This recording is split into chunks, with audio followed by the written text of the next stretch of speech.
जैन धर्म का अर्थ ही है जीन का मार्ग, यानी जीतने वाले का मार्ग। मुश्किल से मुश्किल दौर आए, लेकिन हर दौर में कोई न कोई ऋषि, मनीषी हमारे मार्गदर्शन के लिए प्रकट हुआ। 22 अप्रैल 1925 को प्रकृति की गोद में छिपे कर्नाटक के शेडवाल गांव में एक ऐसी ही असाधारण आत्मा का जन्म हुआ जो भविष्य में लाखों लोगों के मार्गदर्शन और हृदयों को प्रकाशित करने के लिए प्रकट हुए। इस दिव्य आत्मा का नाम रखा गया सुरेंद्र। बचपन से ही सुरेंद्र के हृदय में करुणा का अद्भुत सागर, प्रत्येक जीव के लिए अपार प्रेम, सत्य के प्रति अटूट निष्ठा और घंटों आत्मा में लीन रहने की प्रवृत्ति थी।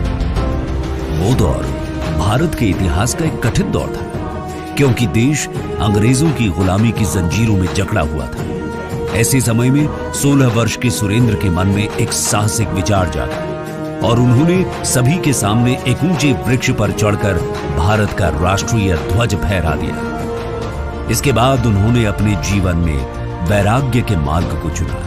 1946 21 वर्ष की आयु में सुरेंद्र ने सांसारिक बंधनों को तोड़कर क्षुल्लक पार्श्व कीर्ति वर्णी के रूप में नया जन्म लिया और अपने पूरे जीवन में संपूर्ण भारतवर्ष की 2 बार लगभग 75,000 किलोमीटर की अभूतपूर्व अहिंसा पदयात्रा की, जिसमें भारत के पवित्र तीर्थ और ऐतिहासिक स्थल शामिल थे। इस दौरान उन्होंने जैन धर्म, दर्शन, इतिहास, सिद्धांत, न्याय और आध्यात्म के गूढ़ रहस्यों को आत्मसात किया। 1963 में उन्होंने मुनि दीक्षा ग्रहण कर एक ऐसा पथ चुना जिस पर चलना सामान्य मानव के लिए केवल कल्पनातीत है। नग्न देह, प्रतिदिन अनवरत पदयात्रा, दिन में केवल एक बार आहार जल और कभी कभी जल का भी त्याग, ये उनकी तपस्या और आत्मा को शुद्ध करने की साधना थी। इस दौरान उनकी विद्वता का प्रकाश चारों दिशाओं में फैलने लगा। उन्होंने प्राकृत, संस्कृत, हिंदी, कन्नड़, मराठी जैसी अनेक भाषाओं में जैन धर्म, दर्शन, इतिहास, सिद्धांत, न्याय और आध्यात्म के गूढ़ रहस्यों को आत्मसात किया। उन्होंने प्राकृत भाषा और ब्राह्मी लिपि के अध्ययन अध्यापन के महत्व को पूरे विश्व में फैलाया।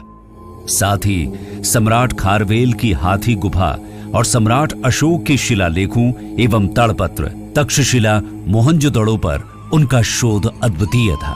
भगवान महावीर स्वामी के 2500वें निर्वाणोत्सव एवं 2600वीं जन्म जयंती महोत्सव को राष्ट्रीय स्तर पर भव्य रूप से मनाने एवं श्रवण बेलगोल में भगवान बाहुबली स्वामी के अंतरराष्ट्रीय स्तर पर सहस्त्रावधि महामस्तक अभिषेक और महावीर जी क्षेत्र के भगवान महावीर स्वामी के राष्ट्रीय स्तर पर सहस्त्रावधि महामस्तक अभिषेक जैसे ऐतिहासिक आयोजनों में उनका अहम योगदान रहा।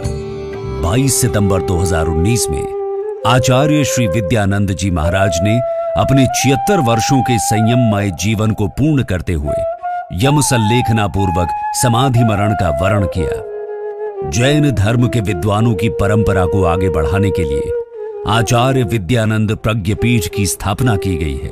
भारत की पहचान बनाने में जैन धर्म की भूमिका अमूल्य रही है। हम इसे सहेजने के लिए प्रतिबद्ध हैं। भारत सरकार ने भी समाज एवं देश के प्रति उनके बहुमूल्य योगदान को सम्मान देने हेतु जन्म शताब्दी वर्ष के उपलक्ष्य पर विद्यानंद पर्व की घोषणा की है। आज उनके 100वें जन्म दिवस पर भारत सरकार ऐसे महान तपस्वी आचार्य श्री 108 विद्यानंद जी मुनिराज को भावांजलि अर्पित करती है।